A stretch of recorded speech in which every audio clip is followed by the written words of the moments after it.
वही अभावी नाही, पण माझं मनोगत व्यक्त झाल्यानंतर कदाचित शिवसाहेबांना असं वाटलं की अनेक काहीतरी मिळवलं म्हणून जादा काहीतरी देतील म्हणून मिळाले का. आणि मला दुसरी शंका अशी निर्माण झाली, कुंभार साहेबांना बरेच दिवस झालं बघतोय. मी उपाध्यक्ष असताना ते जिल्हा परिषद होते. हां,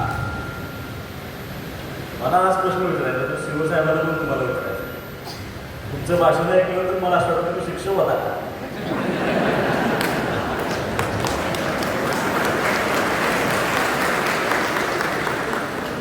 कारण सर 10 वर्ष मी पंचायत राज व्यवस्थेमध्ये काम केले, एवढा व्हिडिओ बघणारा पाहिजे सापडला, आणि ते पण सीओ असताना.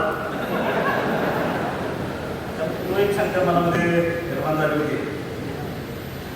जिल्हा परिषद सांगली आणि शिक्षण विभाग पंचायत समिती आटपाडी यांच्या वतीनं आयोजित केलेल्या डिजिटल ई लर्निंग व गुणवत्ता वाढ कार्यशाळेसाठी या ठिकाणी उपस्थित आपल्या जिल्हा परिषदेचे कर्तव्यदार सीओ आदरणीय विशाल नरवाडे साहेब, कार्यक्रमासाठी या ठिकाणी उपस्थित अर्थ व बांधकाम समितीचे सभापती आदरणीय जयभाई पाटील, पंचायत समितीचे सभापती आदरणीय दत्तात्रय पाटील, उपसभापती आदरणीय सौ कल्पनाताई कुशावळे, कार्यक्रमासाठी या ठिकाणी उपस्थित जिल्हा परिषद सदस्य आदरणीय विनायक पासा, आदरणीय ललितभाई भोसले, आदरणीय पंचायत समितीच्या सदस्य मीनाक्षीताई पुजारी, सुनीताताई सरकर, कार्यक्रमासाठी या ठिकाणी उपस्थित असलेले व्हिडिओ साहेब, पंचायत समितीच्या एक व्हिडिओ, शिक्षण विभागाचे आमचे राडे साहेब, सगळे आमचे विस्तार अधिकारी, हे व्हिडिओ, पंचायत समितीचे सगळे अधिकारी कर्मचारी, सगळे शिक्षक, कार्यक्रमासाठी उपस्थित असलेले शाळा व्यवस्थापन समितीचे अध्यक्ष, त्याचे सगळे सदस्य, सगळे सरपंच उपसरपंच सदस्य, सगळे त्या गावचे कार्यकर्ते, सगळ्या यशस्वी विद्यार्थी आणि सगळे माझे पत्रकार बंधू, शिवसाहेब हा एक नव्यानं उपक्रम सुरू होतोय आणि आटपाडी पंचायत समितीच्या माध्यमातून एक स्टुडिओ उभा आणि खऱ्या अर्थानं त्यांचं आभार मानले पाहिजे. ते वाळव्याचे आमचे व्हिडिओ डॉक्टर आबासाहेब पवार, तुम्ही त्याचं आज ट्रेनिंग तुम्ही थोडंसं घेणार आहे. त्यामध्ये सुद्धा एका काही दिवसामध्ये सुरू होते, आमचा सुरू पण झाला असेल. पण सगळ्यात आधी सुरू झाला तो वाळव्याला सुरू झाला. किती साली झाला? 21 मध्ये सुरू झाला. आणि वाळव्याचं कौतुक करायचं कारण एवढंच आहे, त्यावेळेला ती सभापती तिथं होती, ती माझी बहीण आहे. माझ्या बहिणीच्या काळामध्ये त्या ठिकाणी सुरू झाला होता आणि सांगण्याचा उद्देश एवढाच की बाबा ज्या ठिकाणी वापर जातील त्यांनी चांगलं काम करतात. हा उपक्रम वाळवा पंचायत समितीने सुरू केला. जिल्हा सुरू करते, आटपाडी सुरू करते. मला अतिशय आनंद आहे की माझ्या मतदारसंघामध्ये अत्यंत चांगल्या पद्धतीनं पंचायत समिती जिल्हा परिषदेचं काम चालू असताना माझ्या आवडीचा विषय शिक्षण विभाग, ते लक्ष माझं शिक्षण विभागाला असायचं. कारण की अनेक मोठ्या व्यक्तींची भाषणं ऐकली की आमच्या वडिलांचं सुद्धा भाषण असेल की प्रसंगी एखादा रस्ता राहिला तर चालेल, एखादी गटर राहिली तर चालेल, एखाद्या सभामंडळ राहिलं तर चालेल. पण ह्या आमच्या जिल्हा परिषद शाळेमध्ये शिकणाऱ्या प्रत्येक गोरगरिबाच्या मुलाला त्या दर्जाचं शिक्षण मिळालं पाहिजे आणि त्यासाठी लागेल ते करण्याचं काम त्याच्या काळामध्ये आम्ही गेले 10 वर्ष त्याच्यामध्ये काम करण्याचा प्रयत्न करतो. शिवसाहेब 2 भाग पडतात या जिल्ह्याचे. तुम्ही आता सीओ म्हणून काम करताय का, तुम्हाला सुद्धा कलेक्टरपेक्षा सीओशी पासून खूप महत्त्वाचं तुम्हाला जाणीव आहे. एक अतिशय सदन भाग आहे आणि आमचा हा परत म्हणजे नदीकाठचा भाग एकदम सदन, वाळवामध्ये एकदम सदन भाग आणि बरोबर उलट्या बाजूला खानापूर, आटपाडी, जळ, कवठे म्हणून आम्ही दुष्काळी भागामध्ये मोठे होते. पायथ्याशी झालेला कसा असतो ना माणूस, तसं जिल्ह्याची एक पहिल्यापासूनची एक रचना होती. आणि थोडंसं आमच्याकडे बघण्याचा दृष्टिकोन वेगळा असायचा सदन भागातल्या लोकांचा. म्हणजे आज तुम्ही आला तर आमच्या ओढ्याला प्रचंड तुम्हाला नदीला पाणी नसते. परिस्थिती ह्या 5-7 वर्षात त्यापूर्वी पिण्याचंच पाणी टँकर नसायचं. म्हणजे मी सभापती असताना एकट्या खानापूरला तेवढ्याच 186 टँकर चालू होते. तीच परिस्थिती आटपाडीला बघतो आणि टँकर आणायला भरत नाही ना, आम्हाला दुसऱ्या तालुक्यात जावं लागतं.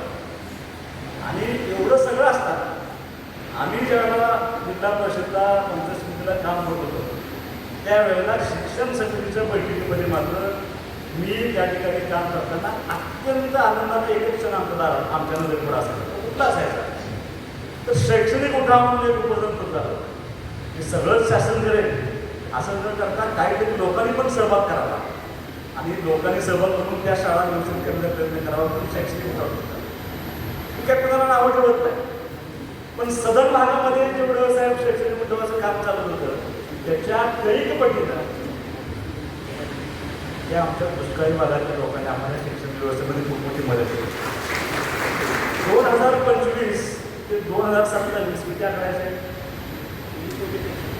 1.5 कोटी रुपये आमच्या लोकांनी शाळेला दिले आटपाडी तालुक्याला 1.5 कोटी रुपये मला वाटतं एवढं मदत शैक्षणिक उठावामध्ये साहेब तुमच्या तालुक्यात असण्याची शक्यता बातमी नाही एवढीच रक्कम कानापूर तालुक्यात म्हणजे आमचं लक्ष हे शिक्षण विभागानं आमच्या मुलाला आज तुम्ही शाळा व्यवस्थापन समितीचे अध्यक्ष कदाचित आज इथं आले असेल पण अनेक लोक मला फोन करतात की असं झालं पाहिजे तसं झालं पाहिजे एक खोली कमी पडते तिथं 2 खोल्या पाहिजे पाहिजे निर्लेखांचा प्रस्ताव आमचा केला आहे द्या इतकं जागरूक असलेला आमचा हा भाग निश्चितपणे तुम्हाला खात्रीनं सांगतो की 100% आमची शाळा व्यवस्थापन समितीचे अध्यक्ष शिक्षक खूप चांगल्या पद्धतीनं काम आणि शिक्षण विभागाचं नाव राज्यात पहिलं व्हावं यासाठी सगळे मंडळी प्रामाणिकपणे तुम्हाला करायला आढळू शकतो दुसरं बाजू काय असतं साहेब एक सकारात्मक अधिकारी आला तर तो काय करू शकतो 2 उदाहरण आहेत एखादा नाव भेटलं तरी परंतु पाकिटांना शंका निर्माण होते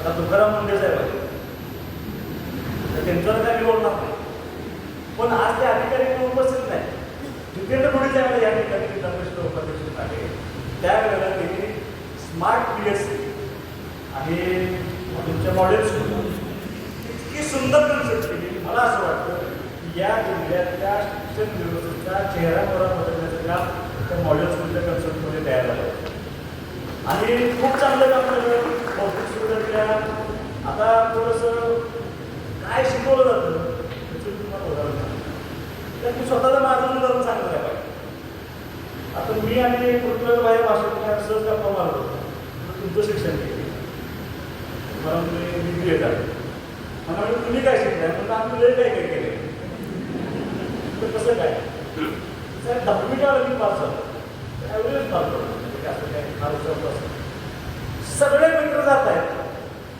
म्हणून मी सायन्सला गेलो आणि पहिल्या लेक्चरला मला लक्षात आलं आपल्याला मॅथ्स आहे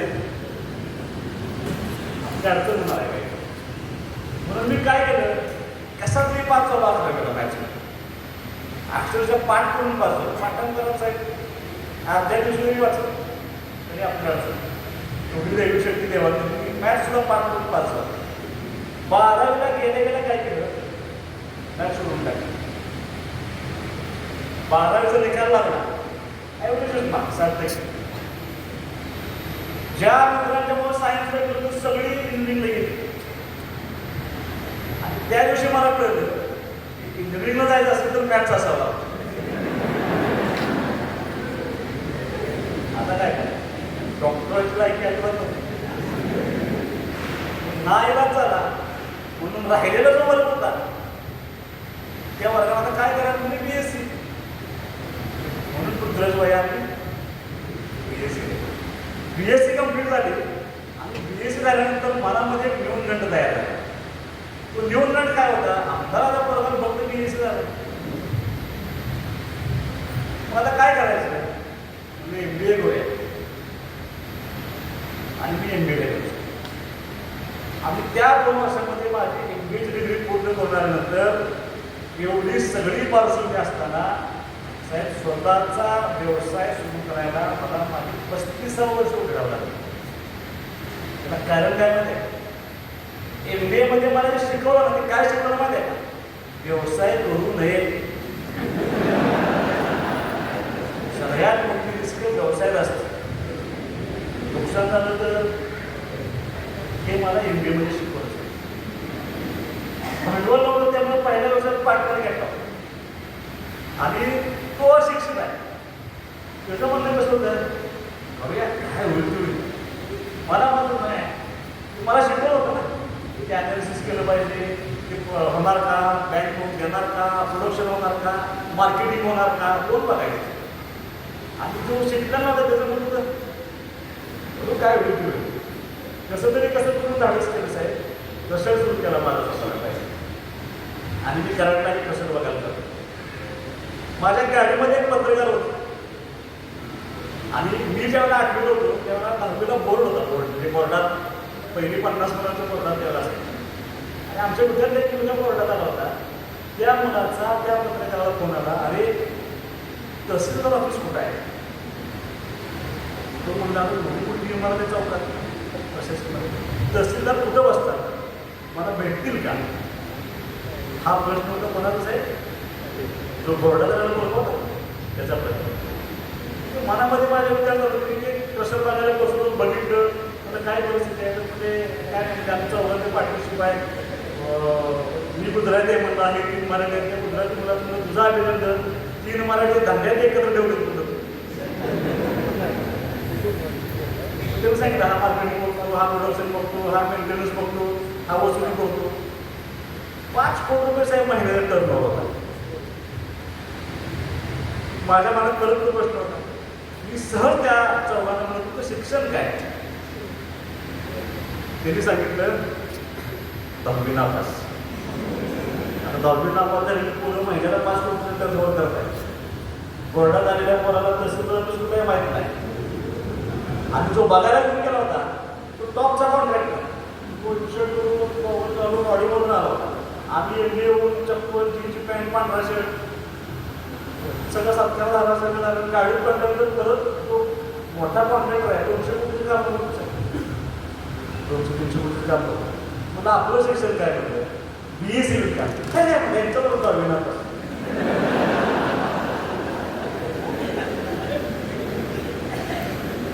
आणि मग आपण आपल्या मुलांना काय शिकवतोय. सगळ्यात मोठा प्रश्न पडलेला माणूस की गाडी करू. आज जिल्हा परिषद शाळेमध्ये साहेब 7,619 मुलं आमच्या आठवड्यामध्ये शिकतात. तुम्हाला सगळ्या शिक्षकांना माझी विनंती आहे. बिडू साहेब काय बोलले माझं लक्ष नव्हतं, म्हणजे एकाच गोष्टीकडे माझं लक्ष होतं. तिने 2 मुख्य अत्यंत काळजी करून सांगितलं. एक तुमचा संघर्ष आहे ते पिवळ्या बसलं होता हे आता करतात का होळी इंग्लिश मिडियमच्या स्कूल. आणि दुसरं किती ग्रामचं मेंदू आहे ते सुद्धा मला दिसतं. सायन्स विद्यार्थी मला आज माझी तुम्हाला विनंती आहे साहेब, एक तुमचं शिक्षण पुढे झालं साहेब. प्राथमिक जिल्हा परिषद शाळेमध्ये काही दिवसापूर्वी मी आमदार झाल्या शेटपेळ एक कार्यक्रम झाला होता. आणि त्या शेटपेळ्यामध्ये जवळपास 14 मुलांचा सत्कार घेतला होता. जी मुलं MPSC UPSC पास झाले त्या 14 मुलांना मी एक कॉमन प्रश्न विचारला, तुमचं शिक्षण कुठं झालंय. 14च्या 14 मुलांनी सांगितलं की आमचं शिक्षण जिल्हा परिषद शाळेमध्ये. तुम्ही साहेब इंग्लिश मिडियमचं फॅड काढलेच नाही. आमच्या वृत्तीमध्ये एकच शाळा होती, आम्ही मराठी मिडियमला शिकतो. आत्ताच्या इंग्लिश मिडियमची अशी अवस्था आहे. आज मुद्द्यामध्ये CBSE, उद्या आठपडीमध्ये CBSE. स्टाफ कुठला आहे, हा कुठलाच आहे. आमच्या पोराला 79 कळलं आणि 79 पण म्हणाले अडकून पडले पोरं 78 वर्ष. जेवढं मराठी नाही तेवढं इंग्लिश नाही. असं हे आमच्या पोरांची अवस्था आहे. आणि माझं स्पष्ट मत आहे की इंग्लिश मिडियमचे शिक्षण आणि इंटरनॅशनल बोर्ड असेल, CBSE बोर्ड असेल, हे फक्त मार्क्स शिकवत असेल. आणि त्या मार्क्सचा उपयोग 10वीपर्यंत असेल, 12वी नंतर एंट्रन्सचेच मार्क तुमच्याकडे केले जातात. 50% मार्क टाकून तुम्हाला ॲडमिशन करू शकतं. एंट्रन्सला महत्त्व आहे. त्याच्याही पेक्षा माझं उलटं मत आहे, समोर बसलेल्यांच्या अधिकारामध्ये सगळ्यांना वाटतं माझं मुलं डॉक्टर व्हावं असं होत नाही. कॅपॅसिटी नसते. मुलांना प्रेशर करू नका, मुलांना शिकू द्या. पण ही जिल्हा परिषद शाळा आणि मराठी मिडियमची शाळा शिकवतात आहे, जगायचं कसं हे आमची जिल्हा परिषद शाळा. मांजराला काय आपल्या जिल्हा परिषद शाळेत पडलं कसं पण टाका पायावर. आत्महत्या करणाऱ्या मुलांच्या मध्ये झेडपी शाळा कधी बघायला मुलं आम्हाला बघायला काय नाही. इंग्लिश मिडियमचं पोरगा पेपर आवड गेला, शिक्षकांनी मारलं, घरात काय लोक म्हणले मी तुम्हाला किती मुलं असं दाखवू की आज मोठ्या मोठ्या लेवलचे आहेत त्यांना चेक द्यायला येत नाही साहेब. विड्रॉल स्लिप द्यायला न येणारे तुम्हाला बीकॉम झालेले मी पोरं दाखवतो. बँकेत गेलं तर विड्रॉल स्लिप बघायला येत नाही. आणि तुम्हाला माझी विनंती आहे, शिकवायचं आहे काय हे शिकवणं खूप महत्त्वाचं. ती जबाबदारी आपण जिल्हा परिषदेने घ्यावी एवढंच फक्त या ठिकाणी. कारण जे शिक्षण स्वास्थ्यावरच्या मुलाला मिळते ते शिक्षण माझ्या मतदारसंघातल्या शेवटच्या गावातल्या खेळणी शाळेमध्ये सुद्धा शिकणाऱ्या मुलाला मिळालं पाहिजे. भूमिका तुमची असली पाहिजे. त्यासाठी आम्ही सगळे कटिबद्ध आहोत. मी तुम्हाला एवढंच सांगायला लागलो की साहेब एक स्ट्रक्चर तयार करू. आज सगळे सुदैवाला सगळे आमच्या शाळेवर सदस्य आहेत, अध्यक्ष आहेत, मुख्याध्यापक सगळेच आहेत. त्या प्रत्येक शाळेमध्ये जी तुमची अडचण आहे, कुणाला खोल्या नसतील, टॉयलेट ब्लॉक नसेल, पाण्याची व्यवस्था नसेल, शोधत नसेल, ते सगळं तुम्ही रिटर्नमध्ये द्या. आणि साहेब आपण हे स्ट्रक्चर करून सगळे सभासद तुम्हाला विनंती आहे, तुम्हाला सर्व झालं त्याचं कारण म्हणजे जेवढं जास्त आणता येईल शिव साहेब म्हणून तुमचं भाषण शेवटचे होते. जास्तीचे पैसे तुम्ही यासाठी त्या ठिकाणी आणले पाहिजे. त्यांना सगळ्या भौतिक सुविधा मिळतो. एक स्टुडिओ तयार होतो. व्हिडिओ साहेब त्या स्टुडिओमध्ये फक्त शिक्षणाचे लेक्चर्स घेऊन आले. माझं उलटं मत आहे, तुमचं ज्यावेळेला सुरू होईल त्यावेळेला पहिलं लेक्चर सीओ साहेबांचं घ्या.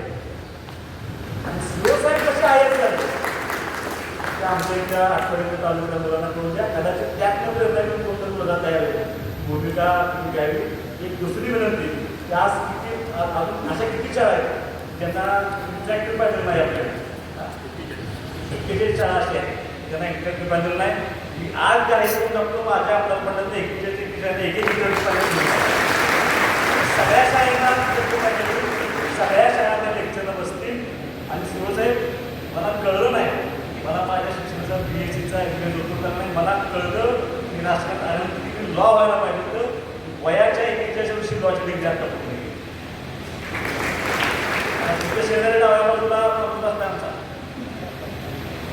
मुलाचे किती शिक्षण आहे आपलं? हा नादायच नाही उभे त्यांच्यावर पैसा कोणालाच नाही.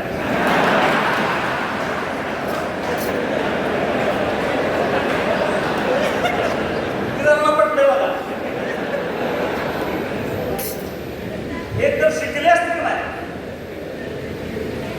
पण ते मोठं नोकरीला गेले असते. 20,000 त्याचं समाधान मानत असते.